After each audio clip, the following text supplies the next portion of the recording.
Hi friends and welcome to this lesson. Now today I have got another task for you. Now this task is a persuasive writing task, and as in all tasks there is this link given which if you type in your browser and press enter will take you to my Google Drive, from where you will be able to download this worksheet.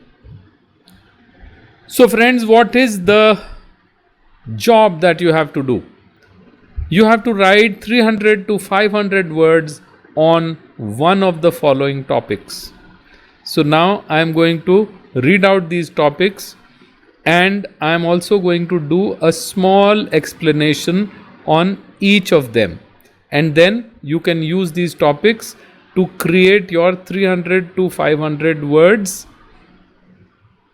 Persuasive, you must be persuasive.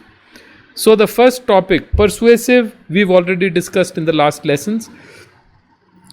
The first topic is, does social media improve or hurt our society? My dear friends, everything has two sides to it. As we say, two sides of the same coin. So everything that you talk about can be debated. So this is a debatable subject. Does social media improve or hurt our society? Now supposing you sit down and try to jot down 5 great things that social media is doing to improve society. Because what is the topic? The topic is, does social media improve society or does it hurt society? So when we say does it improve society, then we'll sit down, take a pen and paper, and we'll try to remember and write down.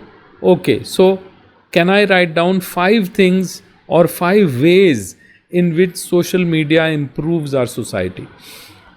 Then in the next breath only say, now let me see, how does social media harm our society?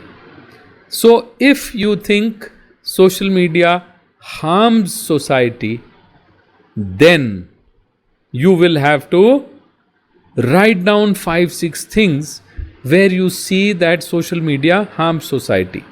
Now these 2 things have come from you. So read each one. And if the 5 points where social media is improving society are stronger, then you can persuade people to believe that social media improves society. If your points on the other side are stronger, where you are saying that social media hurts society, then try to convince people on the other side.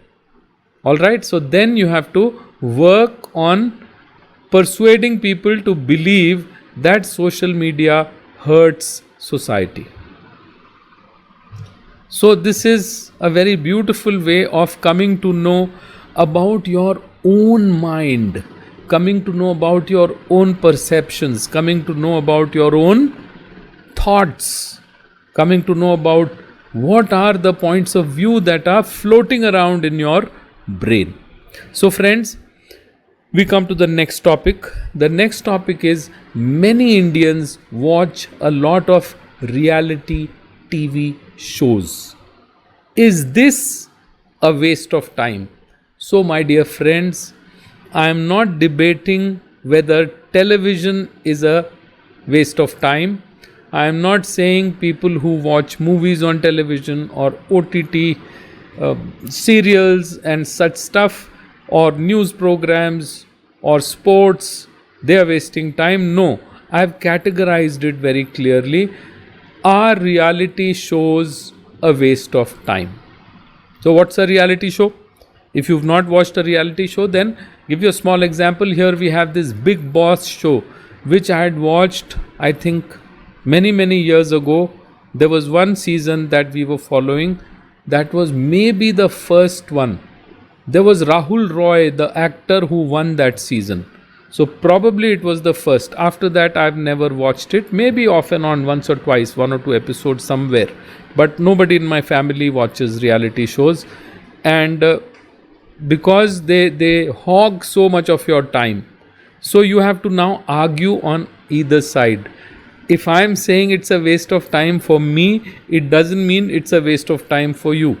It doesn't mean it's a waste of time for many people. So it may not be the waste of time that I feel it is.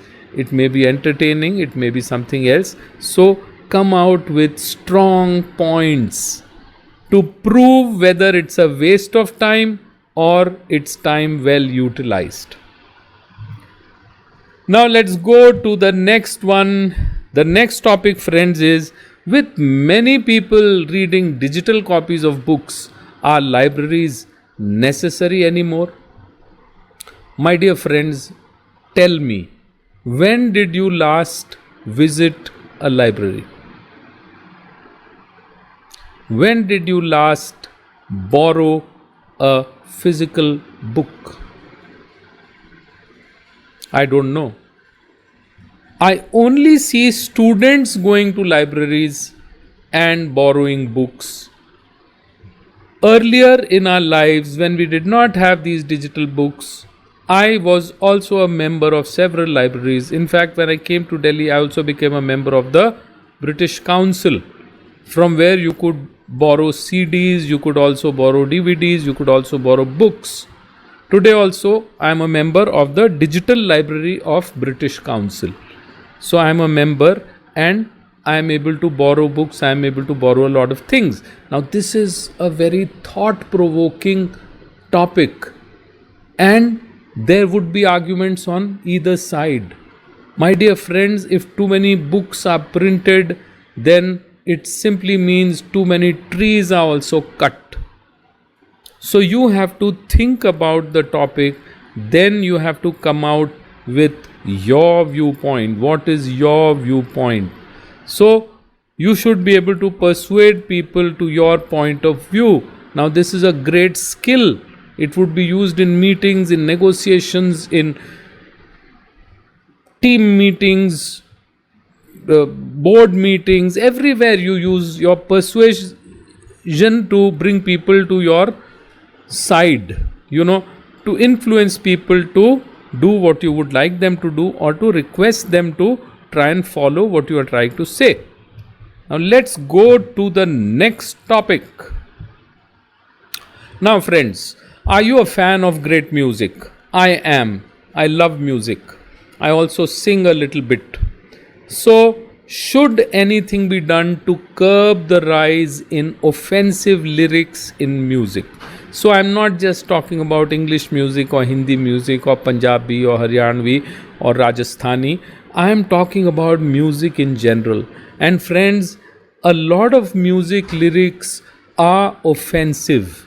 They are such that you would not like to listen to those lyrics or watch those music videos with your family or with your kids. You would feel a little embarrassed. So should there be some kind of, I am not saying censorship, I am all for freedom of expression, I am all for creative freedom to the music industry, the film industry, the art industry, to all industry. You understand? But I am saying that if there is something which we are saying offensive, see, on the OTT platforms you have a lot of shows, you have a lot of these serials or whatever you want to call them, shows. They are, seasons, Mirzapur and all, where offensive words are used freely. Friends, maybe they convey something about a certain ethos. Maybe they add to the story in some way or the other. But too much of it is actually, I don't know whether it is allowable, not allowable. You have to write.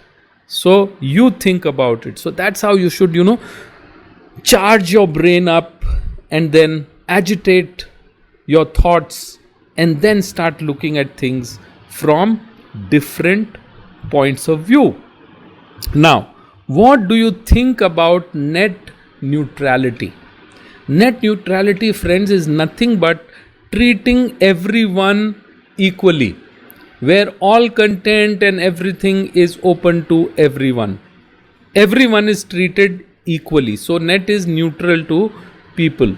There are no restrictions and bans and all that also. So you go through the definition and then decide how you would like to treat this topic. So I've tried to give you topics that will provoke your thoughts. When you go to that sheet, there are one or two more topics also which are there. And apart from this, if there are any other topics you would like to choose, I do not have a problem. You can choose your topic, but choose it carefully. Test the topic by writing pros and cons on two sides. Then look at it. Where am I? Am I on this side? Am I on that side? And then based on that, decide to write and put your mind to it, friends. This won't take much time. But if you start learning this way, it's going to really take you a very, very long way. Now, friends, after you have finished writing, you may share it with friends. There's no sharam there. You know, friends, what are friends for? So send it across to friends and say, hey, please, I wrote this. How do you find it? Let me have your comments. You may also create an audio by reading it aloud. You may create a video and you may share. So friends, once you get into the habit of sharing what you have written, once you get into the habit of writing, there's joy in sharing. There's joy in conveying. There's joy in communicating. So by this time, if you have started finding and feeling that joy, then I am very happy. So please get after this. Please get this done, and then we'll meet in the next video. Thank you very much, friends, for watching this lesson. Until we meet in the next, all the best.